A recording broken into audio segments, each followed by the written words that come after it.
A very good morning and welcome to live coverage of the 101st sitting of the National Assembly. My name is Andrew Weeks. We're coming to you live from Parliament, and we want to let you know that very soon the Parliament will be in session. They're on live right now, but we are waiting for the Speaker to call the House to order. There are a number of bills to be done today. About 5 or so bills.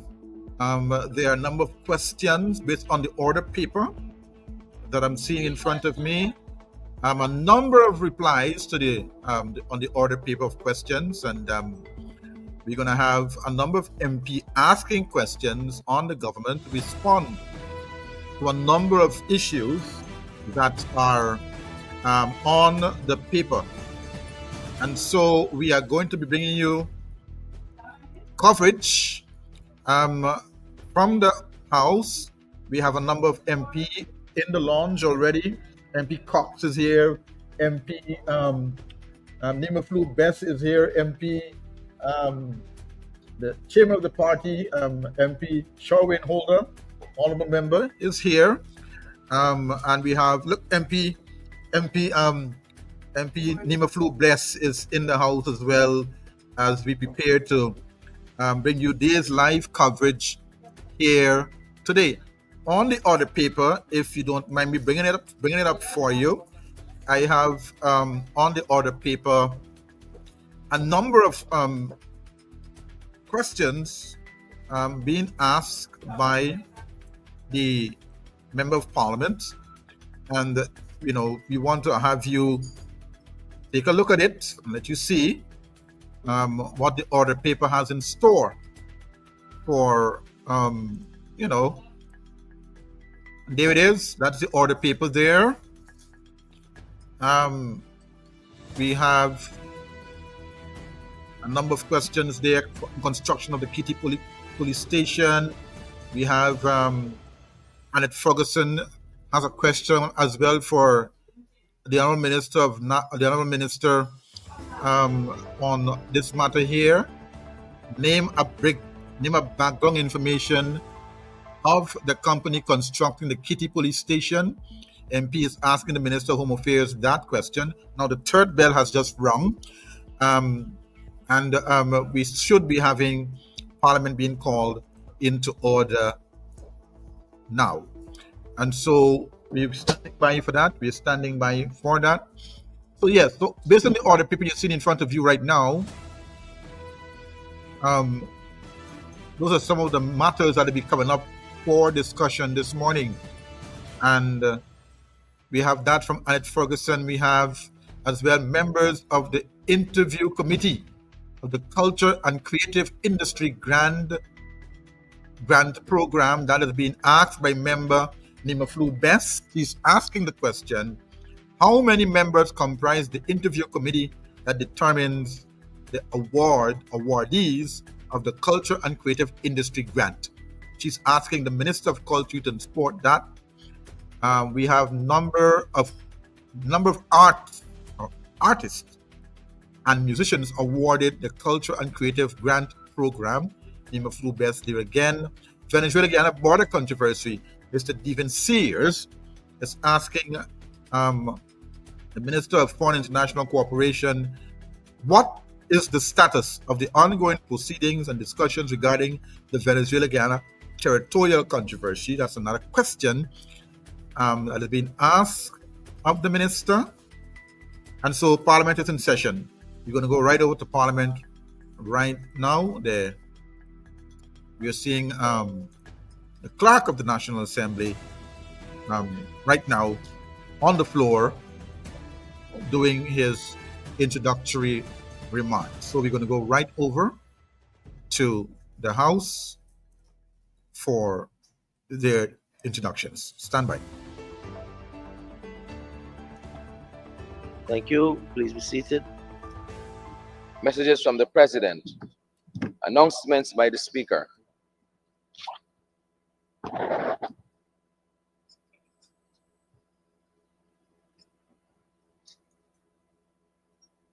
Honorable members, welcome back.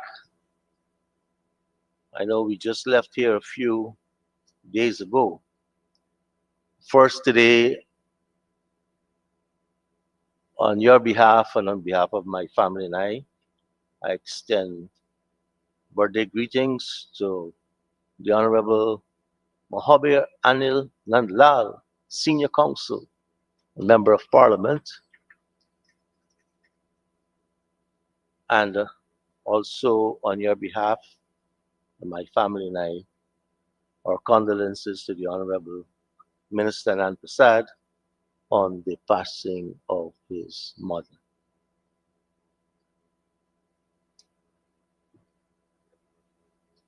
Presentation of petitions, presentation of papers and reports, etc.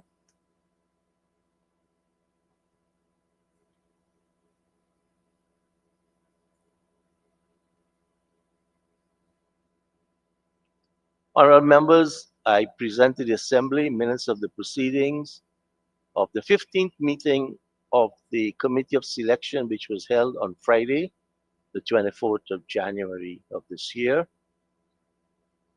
Honorable Minister of Public Works.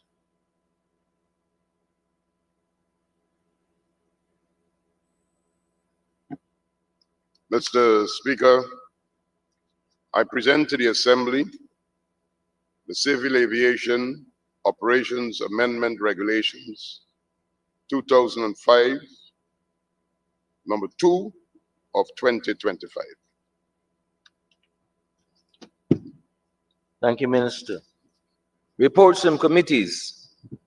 Oral questions without notice. Questions on notice. Honorable members, there are 15 questions on today's order paper. Questions numbers 1 to 9 are for written replies, and questions number 10 to 15 for oral replies. For the written replies, questions number 1 to 5 are in the name of the Honorable Member, Ms. Annette Ferguson, and are for the Honorable Minister of Home Affairs. Questions number 6 and 7 are in the name of the Honorable Member, Ms. Nima Flubes, and are for the Honorable Minister of Culture, Youth and Sport. Number 8 is in the name of the Honorable Member, Mr. Devin Sears, and is for the Honorable Minister of Foreign Affairs and International Cooperation. Question 9 is in the name of the Honorable Member, Ms. Tabitha Sarabo Hali, and is for the Honorable Minister of Home Affairs. The answers to these questions have all been received and have, therefore, in accordance with our standing orders, been circulated. Questions number 10, 11, and 12 are in the name of the Honorable Member, Ms. Tabitha Sarabo Hali, and is for the Honorable Senior Minister in the Office of the President with responsibility for finance and the public service.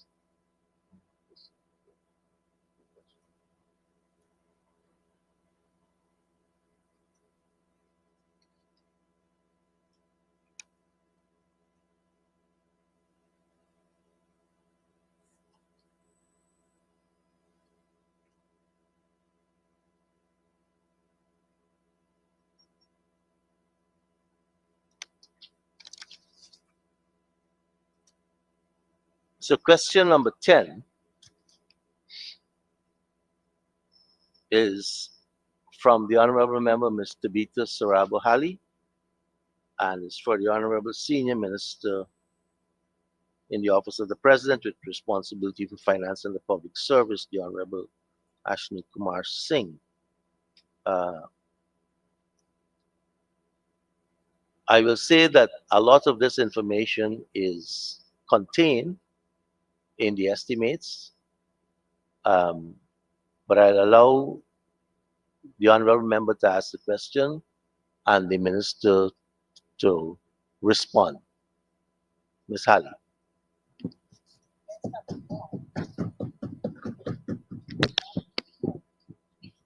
Thank you, Mr. Speaker.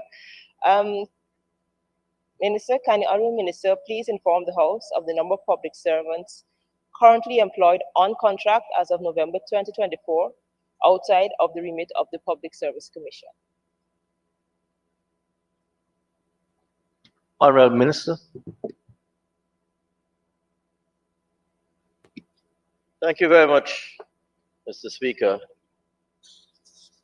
And allow me, first of all, sir, to thank you, sir, for making the point, and in that regard, preempting me perhaps a little bit, which I appreciate, in making the point, as I said, that first of all, as the honourable member knows, no doubt, information on staff on contract is, as a matter of course, included in staffing details, tables published under every program and within every agency in the volume 1 of the national estimates, which we just considered. The honourable member would also, of course, be aware, sir, that Standing Order 21P,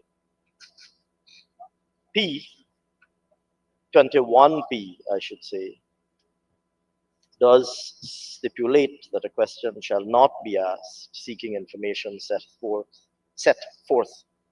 in accessible or ordinary works of reference. But that notwithstanding, sir, I am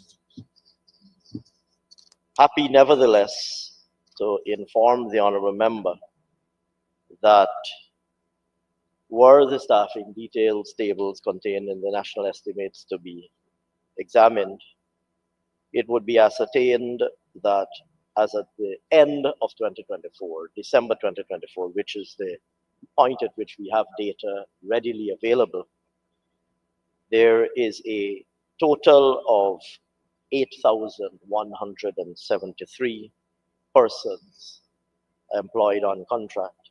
I might add, Mr. Speaker, that the only agencies for which those details are not published would be the constitutional commissions, because they are allocated their monies in a lump sum in accordance with the Constitution.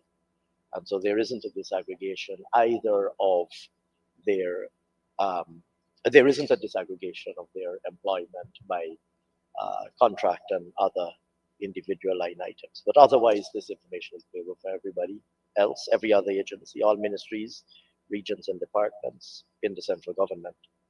And the total is 8,173, which incidentally also includes for the constitutional agencies which information we've obtained and included.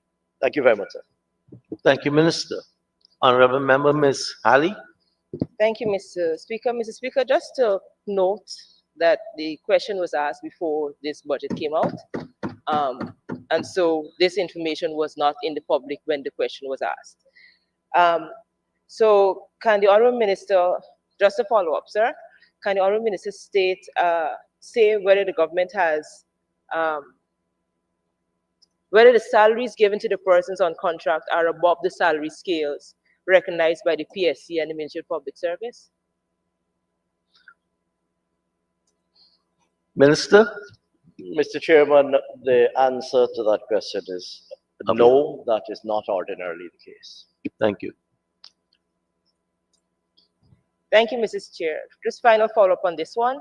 Can the Honourable Minister then say whether the government has weighed the options, since there is no difference in terms of the salaries, whether the government has weighed the options and determined that gratuity is more economically feasible for the country and the individual over pension for years of service work? Minister? Mr. Chairman, this People's Progressive Party civic government has infinite faith in the ability of the citizens of Guyana to make and exercise judgments on their own behalf. We don't presume to know the liquidity preferences of any individual citizen. There are some citizens who would be perfectly happy to forego a 22.5% gratuity in the interest of earning and becoming entitled to a post-retirement pension when they individually and respectively retire. There are other citizens who might consciously and deliberately prefer to forego a post-retirement pension upon their eventual retirement and instead receive today a 22.5% gratuity on top of their monthly emoluments. And we make that choice available to public servants.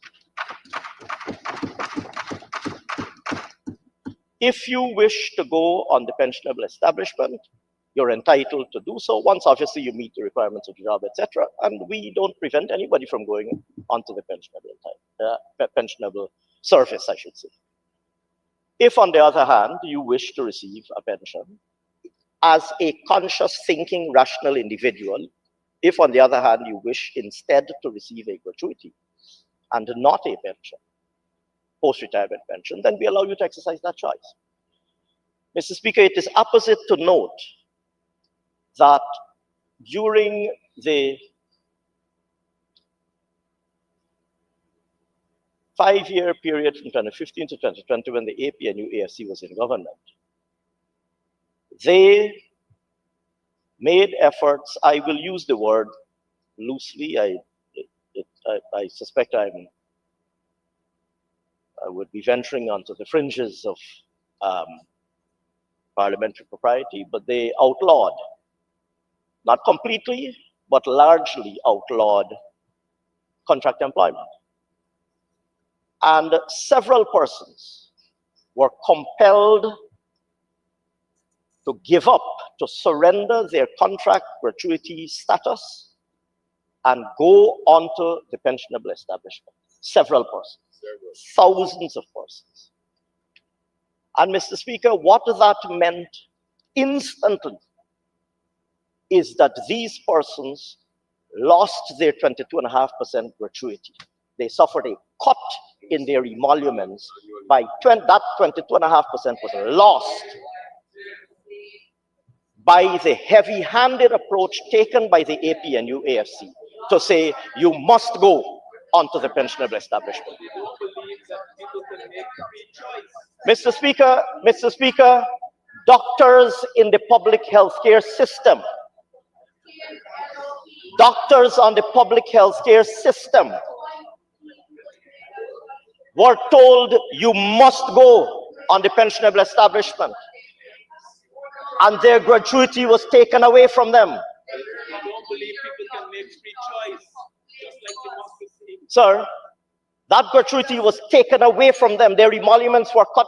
Mr. Speaker, let's understand what 22.5% represents. It's almost a quarter of your emoluments. It's almost a quarter of your emoluments. They took a quarter of these people's emoluments, took it literally out of their pockets because of their heavy-handedness. Sir, all of those doctors said to the then leader of the opposition, well, not all of them, but several delegations of doctors went to see the leader of the opposition, now vice president, and said, we are aggrieved by this government for them taking away our 22.5% gratuity. And they appealed to the People's Progressive Party to please fix it. So much so, Mr. Speaker, that we wrote into our manifesto that when we come back into government, we will restore the right of people to go on contract gratuity. And as soon as we came back into government, we gave those doctors the right to go back on contract gratuity, and they all went back on contract gratuity. Mr. Speaker, I have public servants working in the Ministry of Finance, and I have a particular example in mind. Obviously, I will respect the confidentiality of the conversation that I had. But this is a long-standing public servant. And I spoke with this gentleman. And we were speaking generally about what transpired. I was basically catching up on things that would require my attention on my return in 2020. Mr. Speaker, one of the first things this gentleman said to me was that he was forced to go onto the pensionable establishment. And he said, Minister, I would like to go back on contract gratuity because I want my 22.5%. And we respected his wishes, we granted his wishes, and he's back on contract gratuity today. Because he, like so many others, consciously prefer to receive a 22.5% gratuity now instead of a post-retirement pension. But in typical fashion, sir, the IAPNU AFC has no concept of respecting the wishes of the people. They have no concept whatsoever of respecting the wishes of the people, Just like an election. as is reflected in their electoral behavior, sir. We, on the other hand, Mr. Speaker, in the People's Progressive Party Civic, will always respect the wishes of the people of Guyana. Thank you very much, sir. Thank you very much, Honorable Minister, Honorable Member, Ms. Halley. Before I give you the floor, we asked a question pertaining to the number of persons on contract. We've now gone into their salaries and their pension arrangements, right? For me, a deviation from the question. If you're good, Ms. Ferguson, you have something to say to me? I'll suspend and you can say it. Good morning to you too. Yes, Ms. Halley, if you're going I'm to listening to you, sir. deal with numbers, I allow one more. If not, we move on to your next question. Mr. Speaker, the question, you can guide me. I asked on the numbers of persons who are on contract, and contract suggests certain things as opposed to persons who are not on contract. I'm not a lawyer. So I just have been a lawmaker for almost 30 years, not a lawyer. I understand Right? that. So I'm seeking your guidance. Yeah. So basically you're saying that even though we spoke on contract, we can't get into numbers. We can't get into the specifics. Right now, of the I'm dealing contract. with numbers, and the clerk will tell you when we go through these things. I err on the side of caution. And because I'm not a lawyer, I don't know all the legal principles. You know, I'm safe that way. So please, let's stick to the numbers. Okay, Mr. Speaker. And all of the breakdown for all the agencies are contained in the budget. Mr. Speaker, as I initially said, those numbers weren't available when the question was asked, right? So No, we understand the that, basis and of you that. repeated I will that. go to the next question and then deal with what Okay, was, let what me was first said. give you the floor before you go there, right? Okay. So question number 12, sorry, question number 11, sorry. Again, it's from the Honorable Member, Ms. Tabitha Sarabo Halley, and for the Honorable Minister of Finance and the Public Service. You may ask the question now, Ms. Halley. Thank you, Mr. Speaker. Mr. Speaker, can the Honourable Minister indicate the number of public servants, including those from the traditional public service, including nurses, doctors, teachers, soldiers, who have resigned from the public service between August 2020 to August 2024? November 2024, sir. Honorable Minister. Thank you very much, Mr. Speaker. Permit me, sir, to once again turn to the standing orders that govern our proceedings. So Standing Order 21,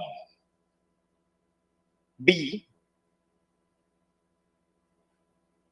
says that the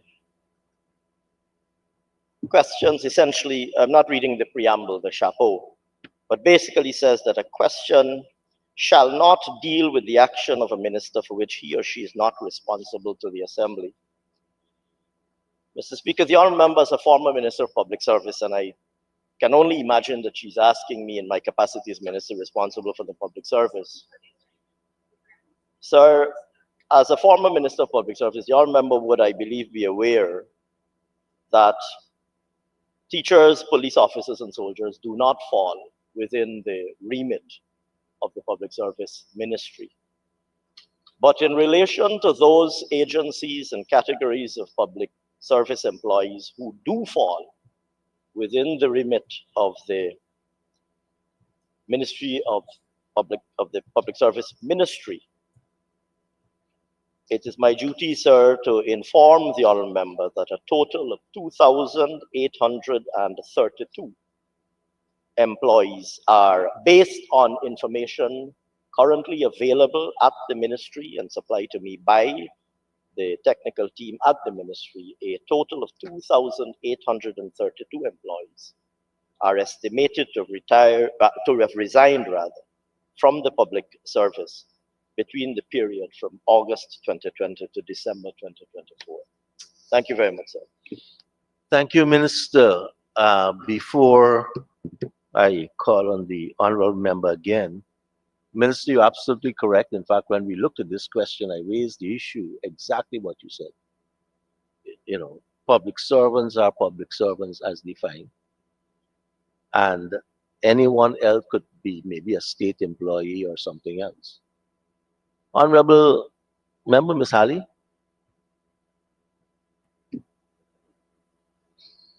Thank you, Mr. Chair. Just a follow-up. Can the Honourable Minister state whether any formal assessment has been done to determine the number of resignations and what systems have been put in place to reduce the level of resignations in the public service, or whether you see this as a normal level of resignations per year? Honorable Minister? So, Mr. Chairman, Mr. Speaker, rather, the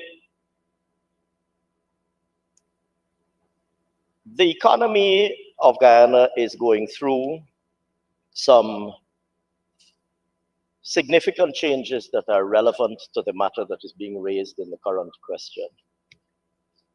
Mr. Speaker, since the return of the People's Progressive Party civic to government in August 2020, there has been a clear increase in the rate of economic growth and expansion of private sector activity across the entire spectrum of productive activity, and entry of new investors, both foreign direct investors and domestic private sector investors, establishing new companies and business enterprises, employing people, creating employment opportunities, and generating income earning opportunities for the people of Guyana. What that has meant is that all citizens of Guyana now have a wider array of employment opportunities than at any other time, frankly, any other time in our country's entire history. Not only the previous 5 years, but indeed at any other time in our country's history. There are more employment opportunities today in Guyana than at any other time in our country's history. And what that means, that has very evident implications for the mobility of labor.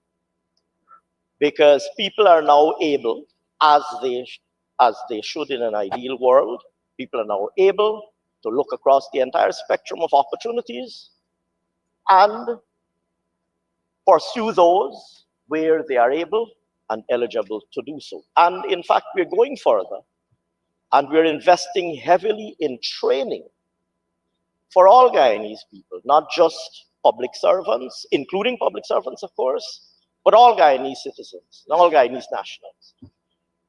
including training through the Gold Scholarship Program, on which much was said during the course of the budget debate, including through the removal of fees at the University of Guyana and the cancellation of outstanding student loans in relation to courses done and loans taken to finance courses at the University of Guyana.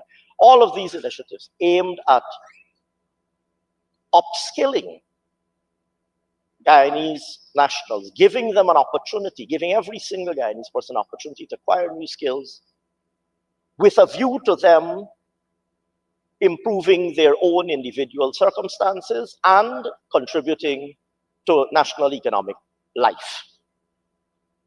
And so that investment in training is making it also more, is having also this additional implications for the mobility of labor. People are able to move back and forth between jobs, between employment and self-employment and entrepreneurial opportunities, and across employment opportunities as they wish. And that's a healthy thing. We are pleased as a government at the successes that we've achieved in creating more employment opportunities so that every single Guyanese person has a wider array of choices in terms of what kind of productive activity, what kind of employment opportunity, what kind of entrepreneurial activity they wish to engage in. We see that as a resoundingly positive thing. At the same time, Mr. Speaker, we have also, of course, been raising the terms and conditions of employment in the public service. These improvements have constituted not only the multi-year wage agreements that we've concluded, including the recent one that we concluded with the Guyana Public Service Union and the Guyana Teachers Union, adjustments in allowances, but also other non-wage benefits, including things like initiatives to make sure citizens have access to house lots, citizens have access to better social services, etc., all aimed at improving the quality of life. And Mr. Speaker, I will say that we are actually observing a very interesting phenomenon, given the level at which public service wages have now increased, and wages in the central government, I should say, because that includes teachers, it includes the discipline services, etc. That we are now able in the central government, Mr. Speaker, to even attract employees in keeping with the same mobility of labor to which I referred. We are able now to attract employees from the private sector into government. So I recall, for example, Mr. Speaker, a time when it would be very rare for a person working in a bank or an insurance company to apply to the central government for a job. Today, sir, not only do we see applications coming from people working in banks and insurance companies expressing an interest in working in the central government, but accepting offers of employment in the central government and moving from banks and insurance companies to come to the central government. We have, the Honorable Minister Manik Chand points out that there was a time when it would be unimaginable for teachers to leave a private school to come and work in a public school. Today, we have teachers who are working in private schools, applying for jobs in the public education system, and accepting job offers and leaving private schools to come to work in the public sector. And here again, like I said, Mr. Speaker, the availability of a wider range of employment opportunities to Guyanese nationals is a positive thing, and is a thing that was missing when the APNU-AFC was in government, but thankfully it has been restored and expanded dramatically since the People's Progressive Party returned to government in August 2020. Thank you very much, Mr. Speaker. Thank you very much, Minister. Honorable Member, Ms. Halley.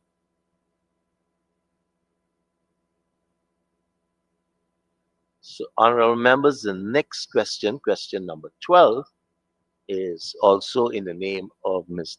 Tabitha Sarabo Halley. But before I put this question, I want to take you back to Standing Order 20.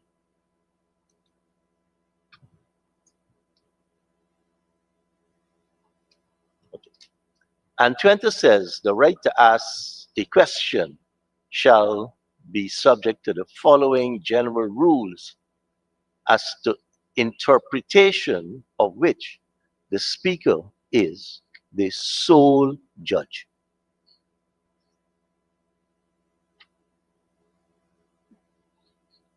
The sole judge.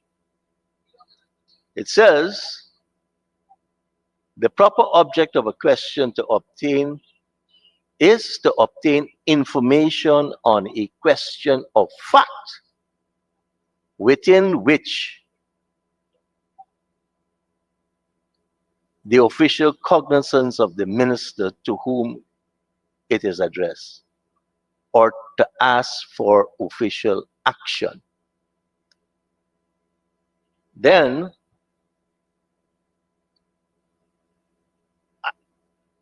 from the polls I've seen, yours truly has been given excellent ratings, except for a few persons, in the execution of the job of speaker.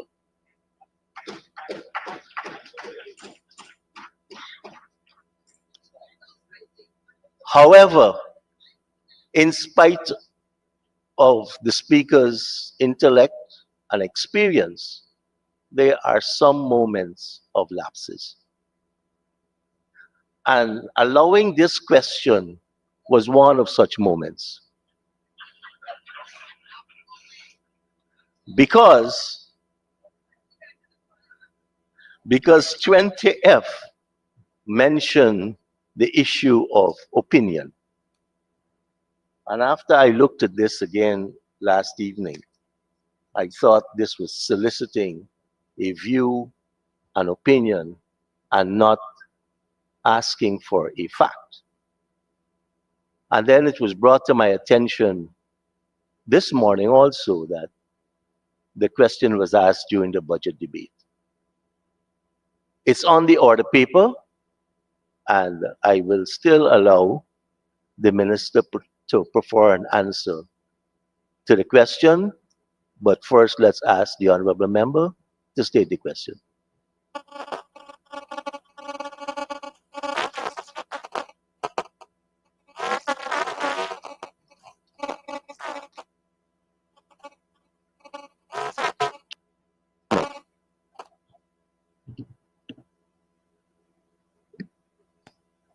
Okay. Thank you, Mr. Speaker, for inadvertently allowing me to ask this question at this point. Mr. Minister, I think we had a very productive engagement during the budget speech when we discussed this particular matter. And I would still like to, let me just ask a question, because there's a follow-up that I would like to get to.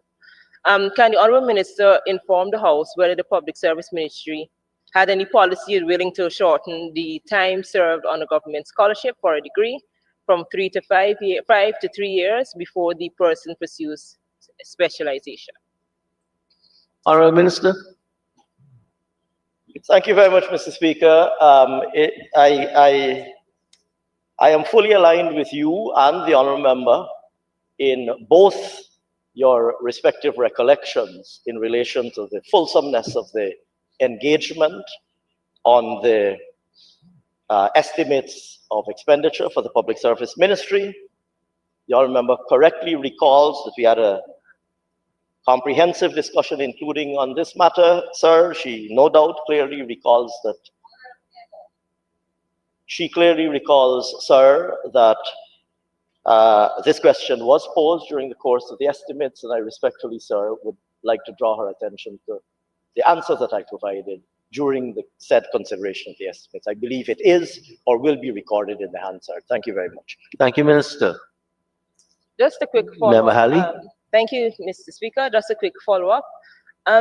Minister, based on the answer that I received then, there was one question that I did not ask, and that is if there is the Ministry of Public Service sees a difference between how the government scholarship, say, and the gold scholarship, where those, in terms of the fact that persons who have gold, they don't have to serve time, and they can get another degree if it is as opposed to the government scholarships where they have to serve in order to move on. So I'm just wondering if they see a difference between those particular scholarships.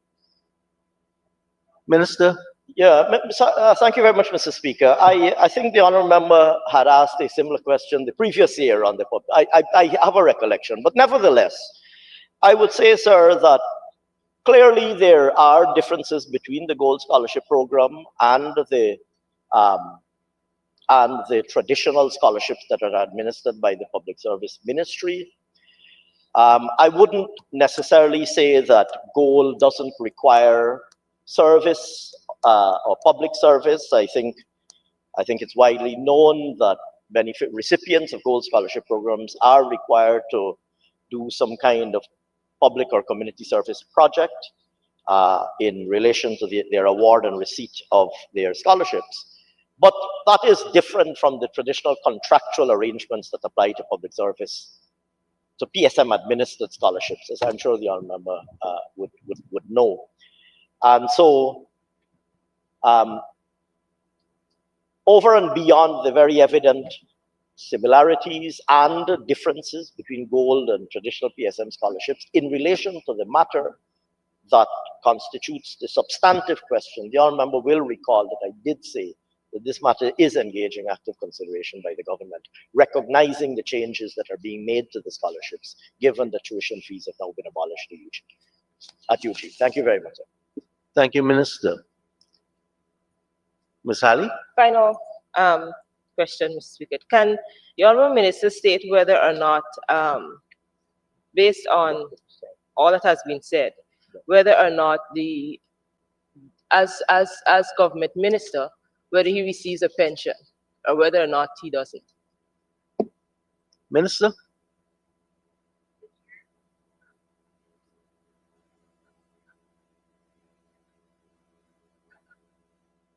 Mr. Chairman, pensions payable to former members of parliament and the treatment of those pensions when they return to the parliament is a matter governed by law and well-established parliamentary practice. And unlike the APNU, AFC, who are strangers to the law and have no respect for the law, we in the People's Progressive Party respect the law with it. Honourable members, we have 3 more oral questions and we just have 10 minutes remaining on this particular item on our agenda. So let's move on. Question number 13 is from the Honourable Member, Dr. Karen Cummings, for the Minister of Health. Dr. Cummings, you may ask your question.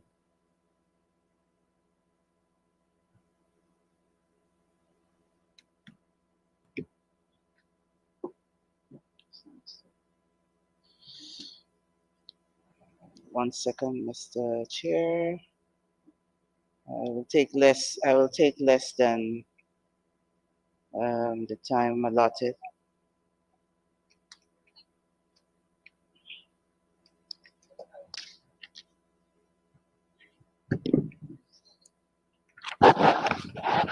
Thank you, Mr. Chair.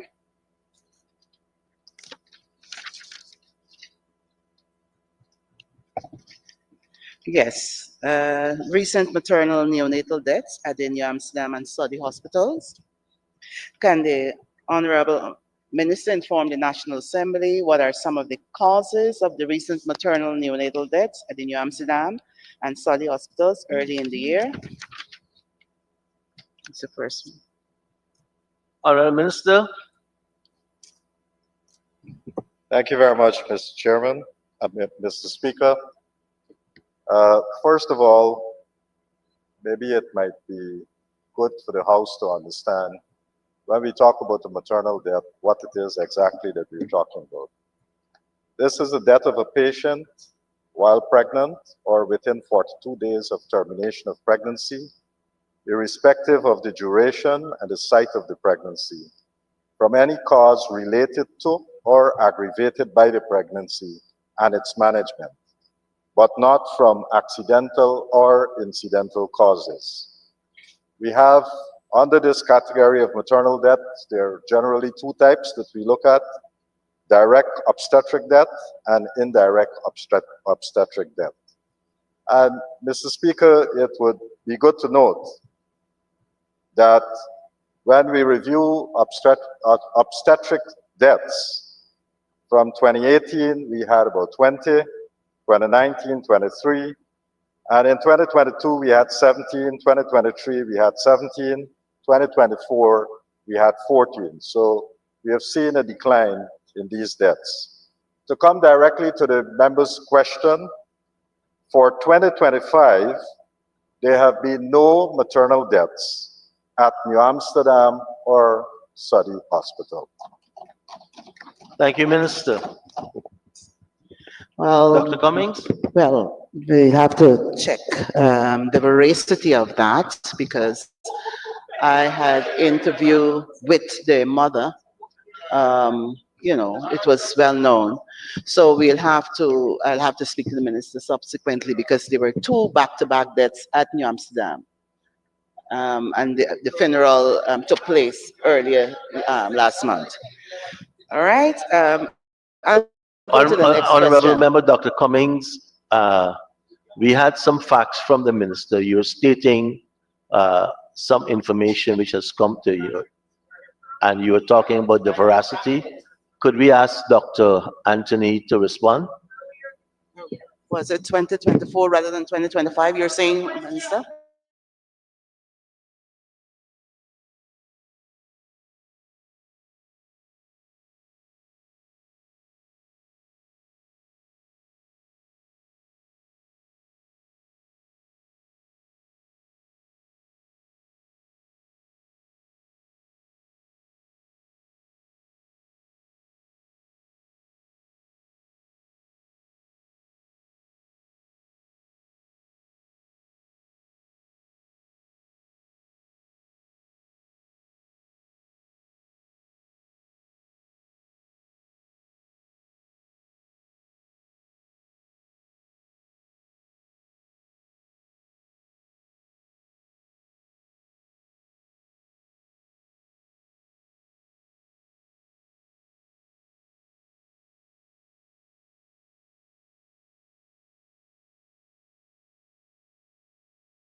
Amsterdam. And she asked, well, I assume that it's 2025 you're talking about. But Oh, he gave the numbers of 2024. In 2024, we had 14 deaths across the country. And so there were no deaths at New Amsterdam in 2025. There were no deaths at Soddy Hospital in 2025. But if what you're asking is whether we had maternal deaths for 2025, yes, we had 3. And we had one at Port Morant Hospital. That's not New Amsterdam. We had another one at Charity. That's not Soddy Hospital. And we had a third at Bartica. So there were 3 maternal deaths that happened in 2025, but they did not happen at New Amsterdam nor Soddy Hospital. So the accuracy of what I'm saying, it's quite accurate. Okay. Dr. Cummings, honorable member. So through the chair, the minister is saying, were they direct causes or indirect causes? Honorable Minister. So the cause of the first patient, I wouldn't go into the details of the patient, but one of the causes that we have is the person suffered from a ruptured cerebral artery, which caused bleeding, and that was because she was suffering from eclampsia. And you would know that in those conditions, when persons come in with those conditions, they'll have a lot of difficulty, and it would be very difficult to manage such a complicated patient. This patient came in, and within less than an hour, the doctors who were managing that patient had less than an hour to work with that patient. Unfortunately, that patient died. The second person that died suffered from a cardiogenic shock. And again, you would know that with such conditions, persons can deteriorate rapidly, and in this instance, that is what happened. The third patient that we had this year also had severe anemia. That patient first was seen at Charity and transferred to the ICU at the Georgetown Hospital. This person's anemia was, when we checked the HB, it was 1.4, and you can understand what was going on there.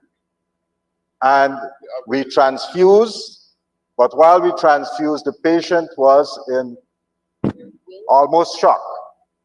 And we had that patient in the ICU at the Georgetown Hospital. Patient died from DIC, sepsis, and multi-organ failure. Thank you, Minister. Dr. Cummings. Thank you, Mr. Chair. Thank you for that answer, Honorable Minister. But it just underscore that we are failing in terms of prenatal care because their safe motherhood has 5 concepts. And so you can't wait till the person, what was happening before pregnancy? Pregnancy is 9 months. Anyway, I'll go on to the second question. Can the Honorable Minister inform this National Assembly if there is adequate, as it is required, supervision of junior doctors by experienced and skilled health personnel at the obstetric wards, be it at the regional hospital or Georgetown Hospital, bearing in mind that the health system itself is hemorrhaging from significant loss of senior staff members? Honorable Minister, before I call on you to stand, I think there are 2 issues there. One, an assertion that we are failing, and secondly, the particular question posed, which was supposed to be number 14. And right now, it's 40 minutes since we started questioning. So at the end of the minister's response, we will have to move on with respect to our agenda. Honorable Minister of Health. Thank you. Thank you very much, Mr. Speaker. First of all, the 3 cases that I mentioned, we are very specific in the treatment of these patients. And I'm sure as a practicing physician, if you have a person who came in with anemia, where their HB was 1.4 and they're pregnant, that you can understand the complications of that patient. So the system did not fail. The system did not fail. The system responded because we transfused this patient and the patient had the best care. So we moved that patient from the particular hospital to Georgetown Hospital. And in the other instances, again, you should know that if someone is suffering from eclampsia, which means during their pregnancy they had high blood pressure and they were fitting, that person can deteriorate. And you would know complications of pregnancy, that this is one of the reasons why mothers would die during pregnancy. And there's a 17–18% chance that this can happen. So this is nothing. This is not the system failing. The system has actually improved so that we can respond to these types of emergencies. So what you left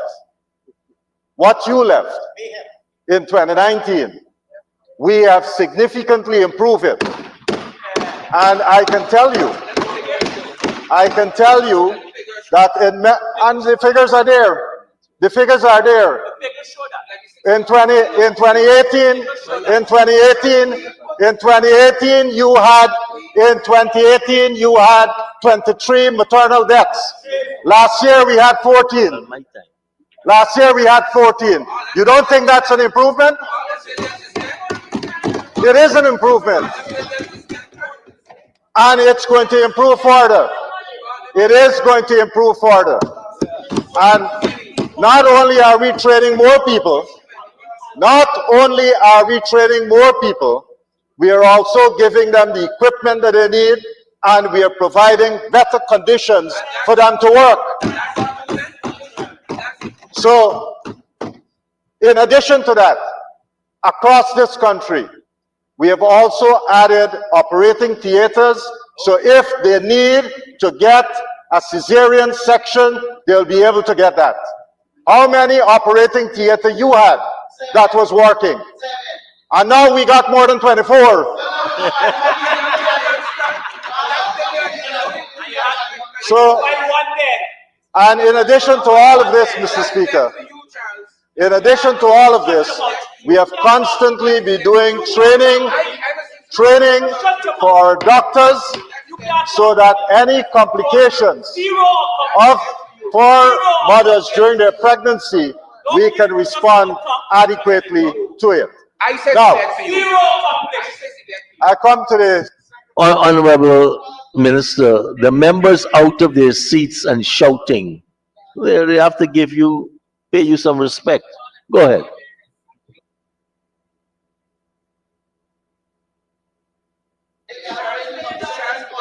I would now like to answer the second question.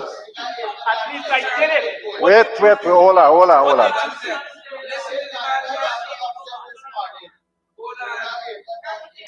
So, wait, man. Who's you? You accomplished, zero accomplished. Zero accomplished. Take 10 years, you can't even get right over Wait. So the second question, Mr. Speaker, I want to start at the end of the question, because the honorable member said that the system is hemorrhaging, the system is bleeding. So let's take a look at what has happened to the system. In 2015, Mr. Speaker, under the APNU AFC government, you had 690 medical practitioners in the country. And in 2023, we had 1,382 medical practitioners. That's a difference, Mr. Speaker, of 692 doctors between their time and what was happening in 2023. So you tell me how that is hemorrhaging. You tell me how that is bleeding. We have more doctors now in the country and they're providing care. Now let's go to the supervision aspect. Mabaruma Hospital, when you were there, they had no consultant working at the hospital. Right now, there's a consultant that is at Mabaruma Hospital in obstetrics and gynecology. Sunny Hospital, I'm not sure whether you had any person there too.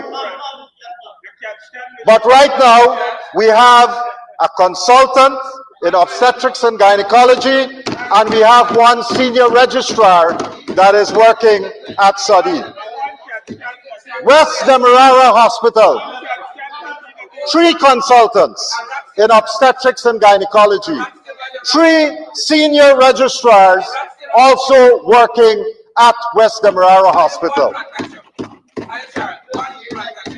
Diamond Hospital, 3 registrars working there. Myconi, 1 consultant, 2 registrars. Fort Wellington, 2 registrars. New Amsterdam, 2 consultants and 3 senior registrars. Bartica, 1 consultant and 1 senior registrar. Madhya, 1 consultant. Letem, 2 consultants and 1 registrar. Linden, 2 consultants and 2 registrar. Georgetown Hospital, 5 consultants, 4 senior registrars, 6 regular registrars, and 14 residents. Tell me if that's not supervision. When you were there, many of these places did not even have a consultant. And this year, Mr. Speaker, we are going to add 18 more consultants in obstetrics and gynecology to the system.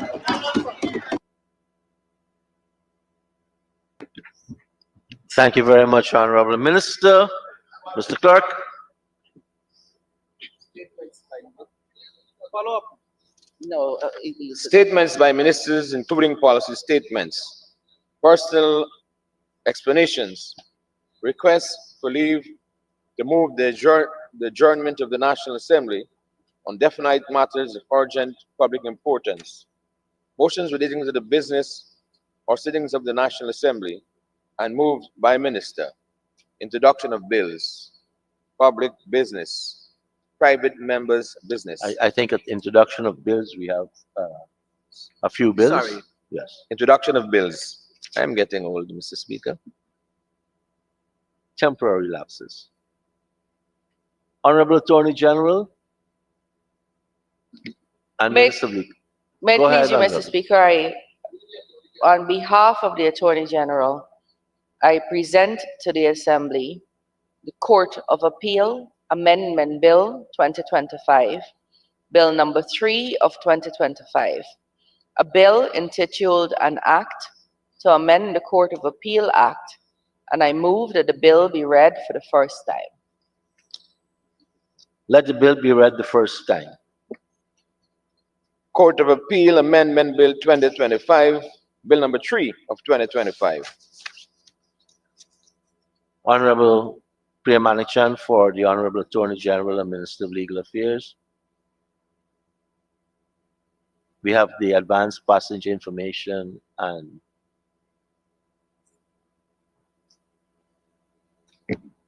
Thank you, Mr. Speaker, honorable members.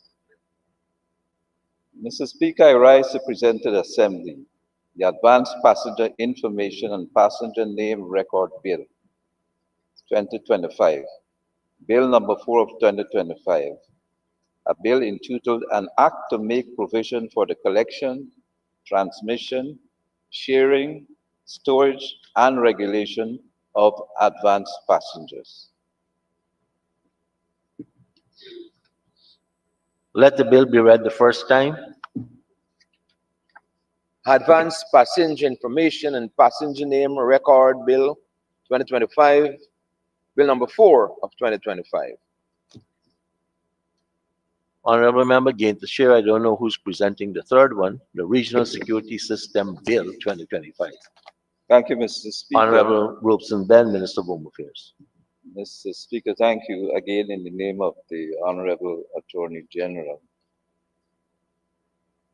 I present to the Assembly the Regional Security System Bill 2025, Bill number 5 of 2025, a bill entitled An Act to Provide for the Implementation of the Treaty Establishing the Regional Security System and for Connected Matters, and I move that the bill be read the first time. Let the bill be read the first time. Regional Security System Bill 2025, Bill number 5 of 2025. We have now the CARICOM Arrest Warrant Bill 2025. Thank you, Mr. Speaker. Honorable Member, Minister Ben. Again, in the name and on behalf of the Honorable Attorney General, Minister of Legal Affairs. Mr. Speaker, I present to the Assembly the CARICOM Arrest Warrant Bill 2025, Bill number 6 of 2025, a bill entitled an act to give effect to the CARICOM Arrest Warrant Treaty and to provide for related matters. And I move that the bill be read the first time. Let the bill be read the first time. CARICOM Arrest Warrant Bill 2025, Bill number 6 of 2025. Public business, private members' business. Honorable members, today is a day where or when opposition motions gets precedence. I now call on the Honorable Member, Ms. Valda Lawrence, who will move her motion.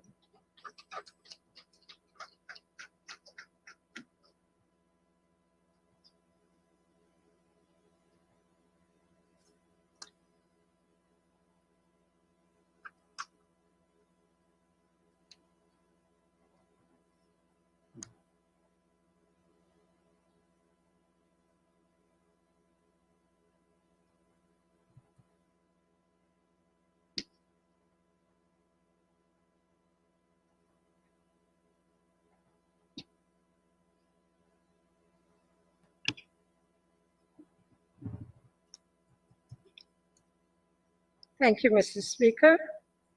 Honorable Speaker, fellow members of Parliament and citizens of Georgetown, Megan Rapinee said, and I quote, "Every person has a responsibility to be a participant in this society and make it a better place for everybody in whatever capacity they can." End of quote. So this morning, I rise with a deep sense of duty and responsibility to propose this motion for the rehabilitation of the Lee Repentir Cemetery, a sacred resting place for our citizens that has long been neglected. To my mind, sir, this proposal is not merely about restoring a cemetery.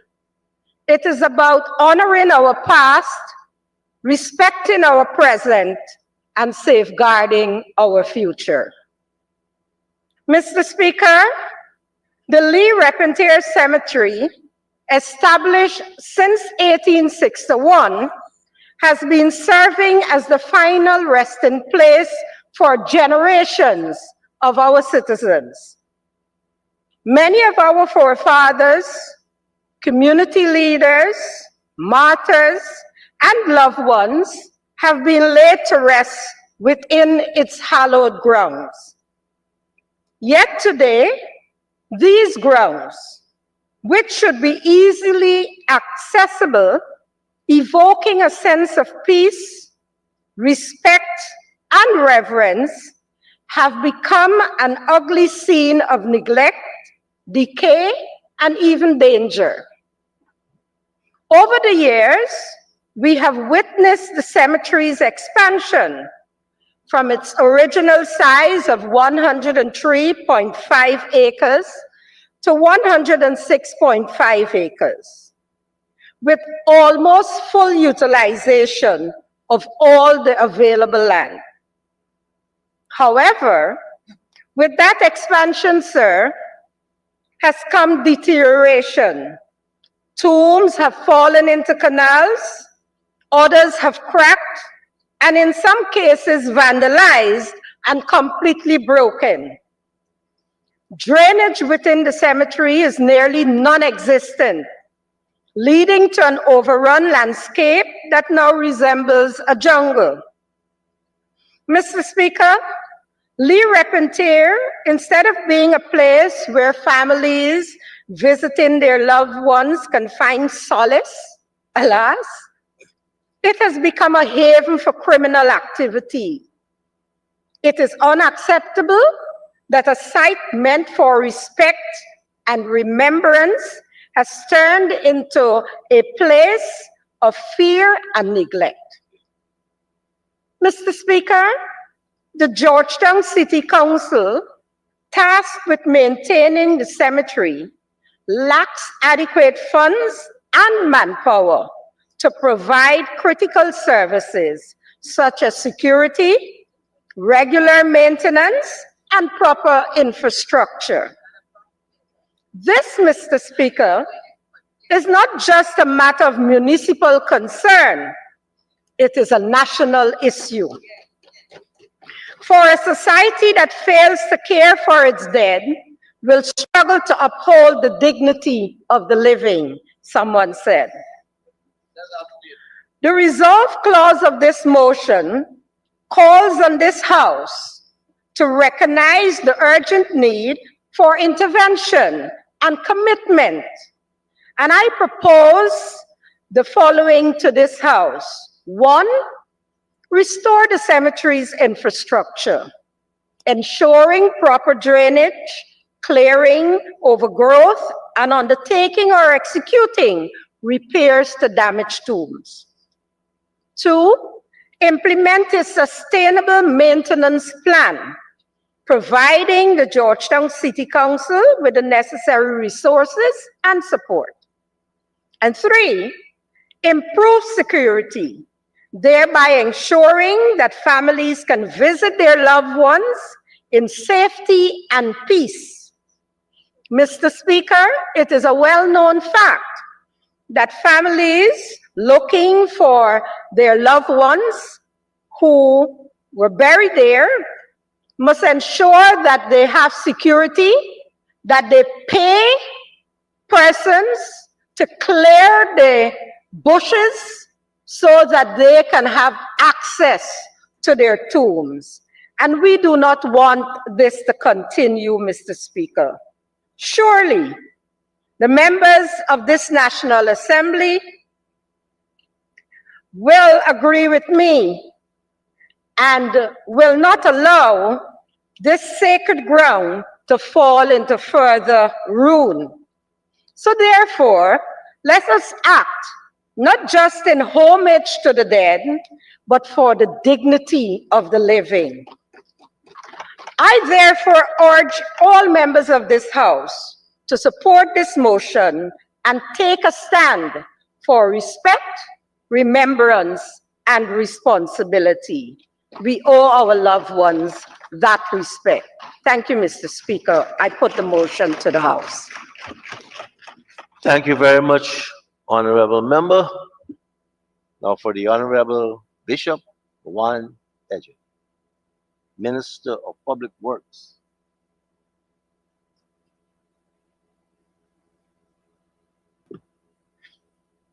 Thank you very much, Mr. Speaker. And allow me to thank the honorable member, the mover of this motion, for giving us an opportunity to discuss what I may consider a very important subject that affects all Guyanese from all walks of life. Mr. Speaker, I'd like it to be recorded that nothing that I will say in this debate should be interpreted to mean that the government is unwilling, unable, or reluctant, or is reluctant in ensuring the beautification, enhancing the appearance of not just the Leprontier Cemetery, but cemeteries throughout the length and breadth of Guyana. Mr. Speaker, it would be also important for you to note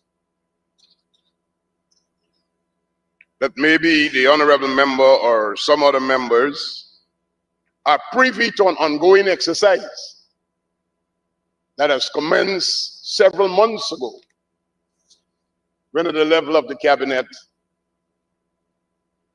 we decided that across the country,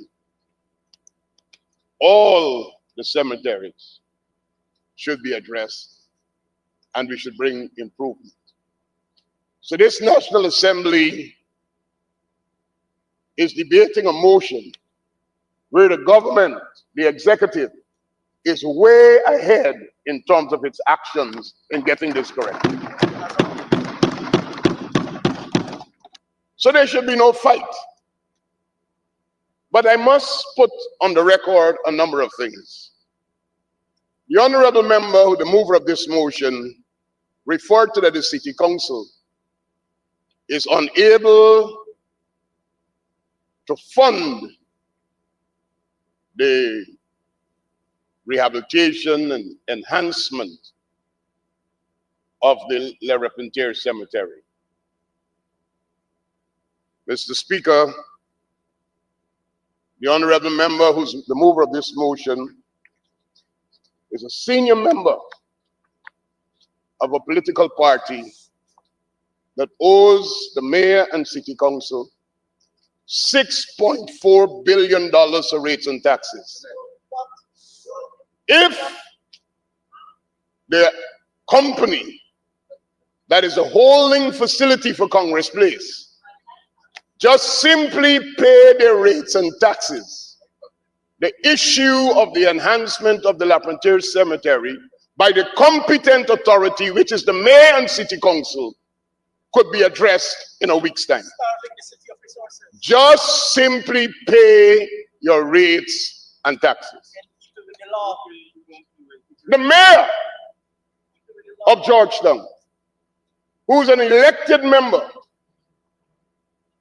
and his ticket on which he was elected, the list on which he was elected, was a list that was presented by the PNCR. And I would have thought that this well-scripted presentation that came from the distinguished member, Ms. Waller Lawrence, the script is being read in the wrong assembly. That's correct. That script is for City Hall, where the majority councillors are PNCR councillors, should move a motion to say, pay your rates and taxes and let us do something to improve Georgetown, including the Evans Cemetery. So I am very concerned about this. The second thing that I want to point out that is very important. The honorable member, the mover of this motion, did not tell this assembly that under the laws of Guyana 2801 and the 2802, 2801 that deals with municipalities, 2802 that deals with local authority areas, it is the responsibility of the local authority, in this case, the Georgetown Mayor and City Council, to keep the cemetery in good condition. As a matter of fact, all the persons, family members who have to engage funeral homes or parlors, the monies they pay are paid to City Hall for the spot. It is not a free story. So where is the money that is being paid for burial going?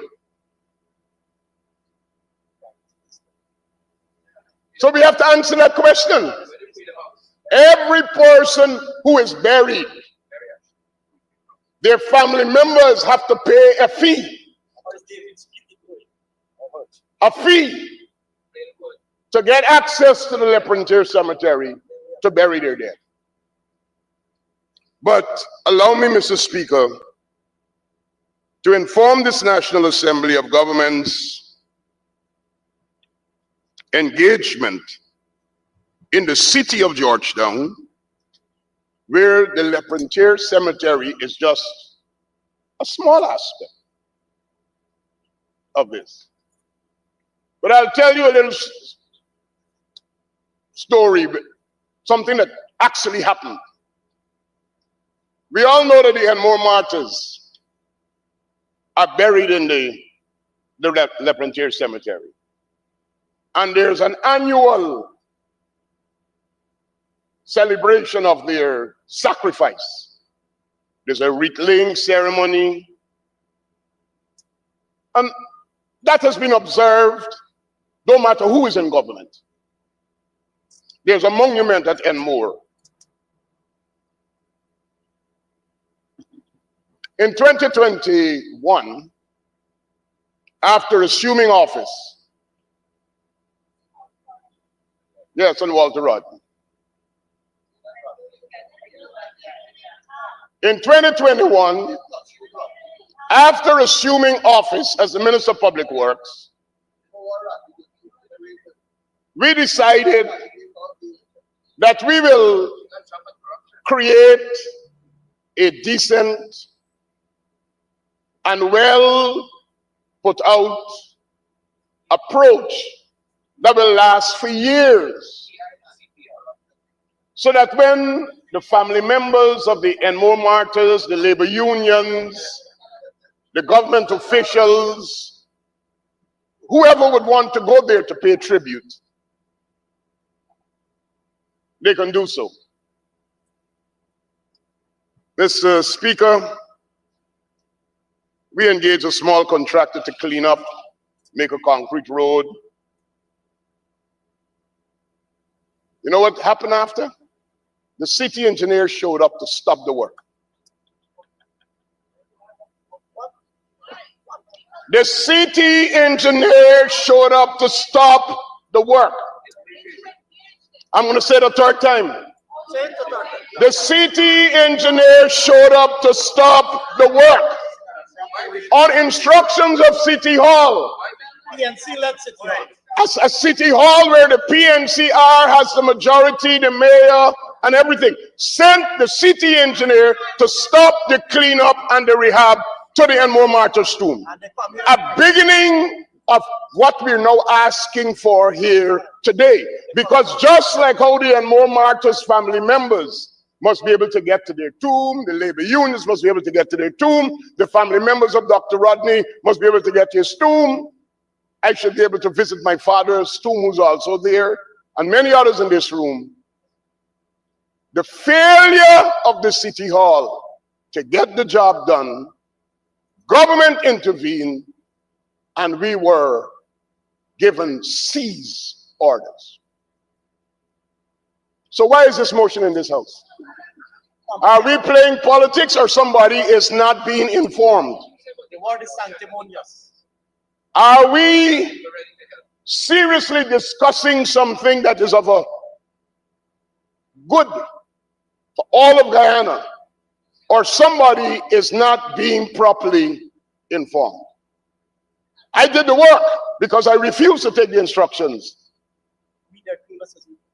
I completed the task, and we went on to fix several other places in City Hall, in the Leprontier Cemetery. I confused City Hall with the Leprontier Cemetery, but it's not a coincidence.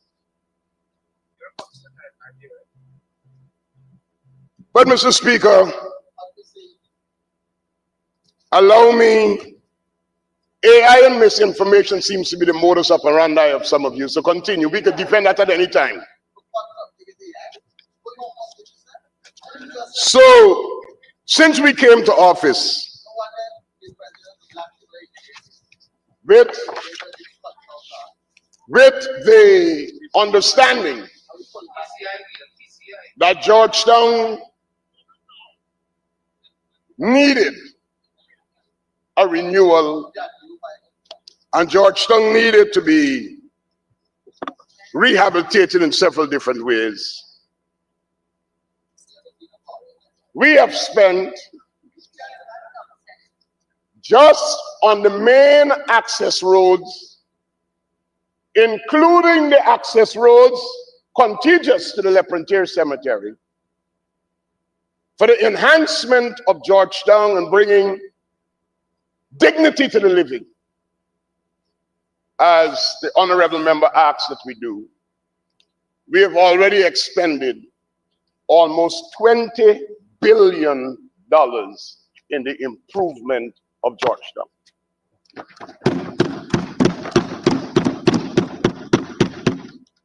And I can give you the journey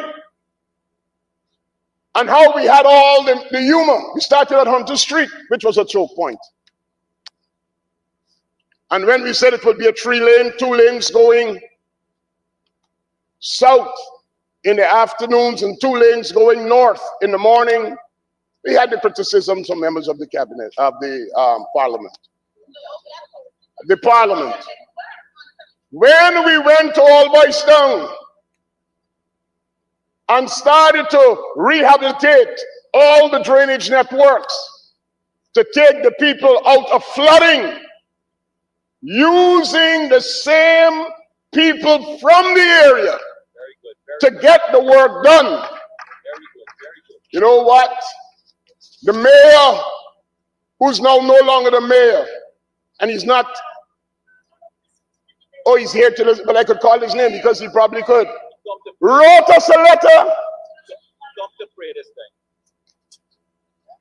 and is seeking to interrupt government's interventions, saying that we needed the permission of City Hall.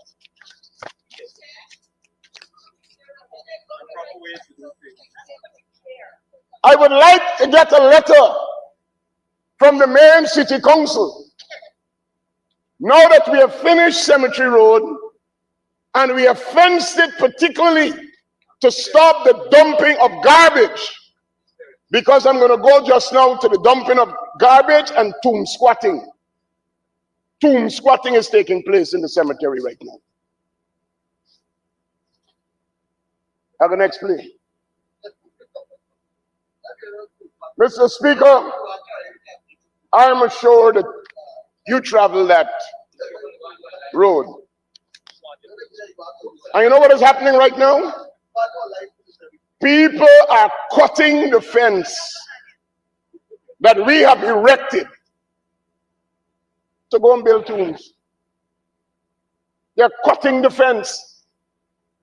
I didn't see anything like that in the motion that we asked that there be stronger enforcement and responsible actions taken by citizens who are damaging government property when efforts are being made by the government to enhance the Leprintier.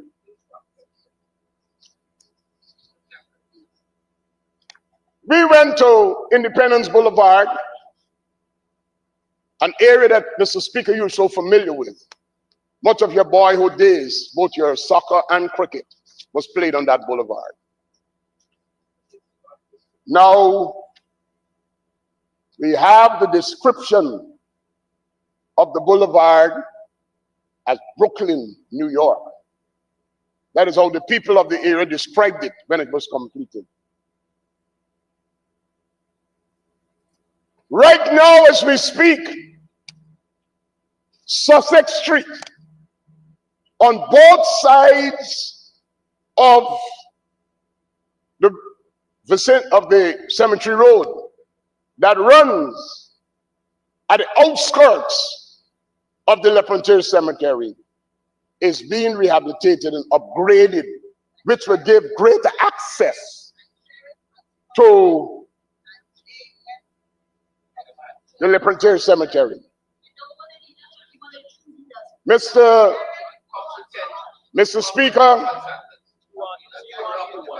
I want you to see the pattern that is unfolding. We are working from the outside, coming in. For the first time in the history of Guyana, we're going to have a road from Cemetery Road on the southern extremity of the Leprintier Cemetery all the way to Mandela Avenue.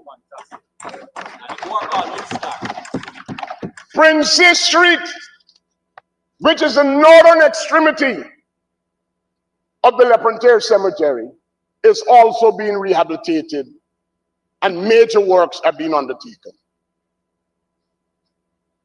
In the Leprontier Cemetery, there are several main roads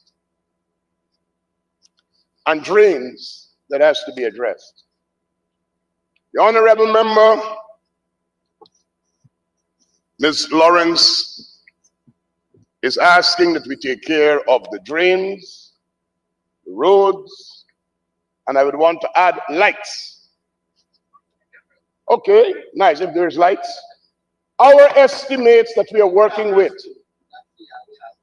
if the company that is a holding company for Congress Place, we have the rates and taxes, I only need 1.3 billion out of that 6.4, and we could get all the work done in cemetery. 1.3 out of the 6.4 to deal with all of the main roads and all of the cross streets and all of the drains. We have the estimates and we are working on them. As a matter of fact, you will see very soon people from the area, East Rungveld, West Rungveld, Albistown, Northeast Penitence, would be engaged in small contracts to do concrete roads in the cemetery, the Leprontier Cemetery.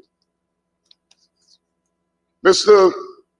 Speaker, for the avoidance of doubt, I have brought to the Assembly the photographs, the Google images of all the streets that will be undertaken. So this is not something that we have to go and think about. This is something that we already have the plan, and we already have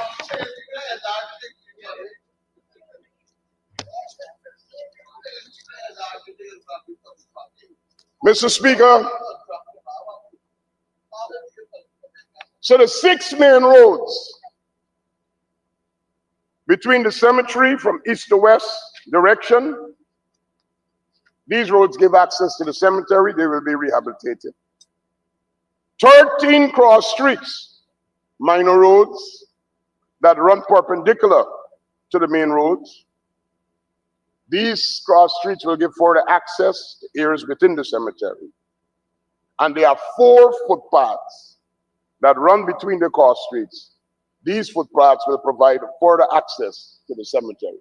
And all are part of our urban rehab program for the development of Georgetown, and the cemetery being part of that. Like I told you, one of the things that we're having right now is because whether it's the parlors or family members, because of the vegetation that exists there, wholly as a result of the neglect of the main city council, people are now burying their dead in the paths of the road. And that is what I'm calling tomb squatting. So now that you're going to fix the roads, we have a problem. Because people are very sensitive when tombs have to be moved. So we have a situation that is there. And one of the things, Mr. Jones, I see you paying very keen attention. We've come up with the engineering solution. And it's simple. Going forward, when somebody buries their dead, rather than just casting the tomb, they will have to do a certain amount of feet off the tomb to ensure the distance between this tomb and the next tomb is concreted, so that we don't have the problem of grass and trees growing up between the tombs. Simple and straightforward. So when you get your space for the tomb, after we would have put in the roads and the drains, you just need 2 feet. 2 feet between the one tomb and the next tomb, we concrete it and we keep going down. And in that way, the maintenance of the cemetery would require minimum intervention as against the remaining grass and trees and everything that is growing that is there. And that's part of what is our development plan. And that is not just something for Leprontier, it is something for all the cemeteries countrywide. We're going to put a proposal to the local authorities, so they should adopt it as a new protocol. So when somebody goes to bury, they get the design of the tomb, how many feet you have to go down, how high. Well, some people want to build mausoleums as well, but the space between must be adequately addressed to prevent future growth of vegetation. Mr. Speaker, I know I have other colleagues who will be speaking on this motion. And I'm sure that when they come to speak, they will elaborate on several other aspects. But I would like to remind, it was the PPPC government that brought an halt to the dump site in the cemetery and contracted, with support of the IDB, the establishment of the Higgs-Bosch sanitary landfill facility. You recall on how many instances fires broke out in the cemetery. You will recall that under the watch of City Hall, you would go through Cemetery Road and there will be truckloads of garbage dumped at various intersections.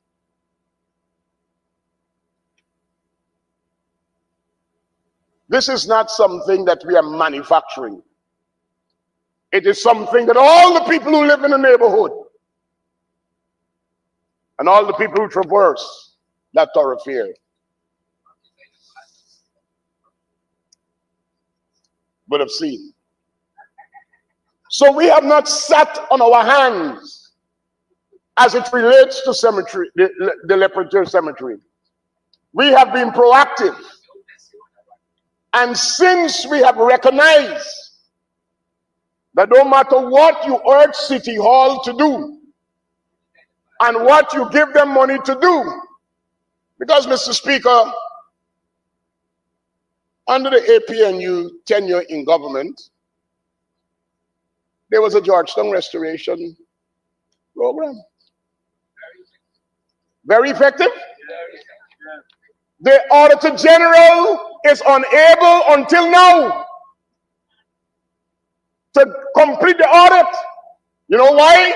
I didn't have the audit report, but I'm the member of the PAC, and the chairman of the PAC is in this house, where it says hundreds of vouchers were paid without any authorized signature. No supporting documents. Where did the money go? There was a Georgetown restoration program that included the La Repenteur Cemetery. Where is the money? Let City Hall say, where is the money?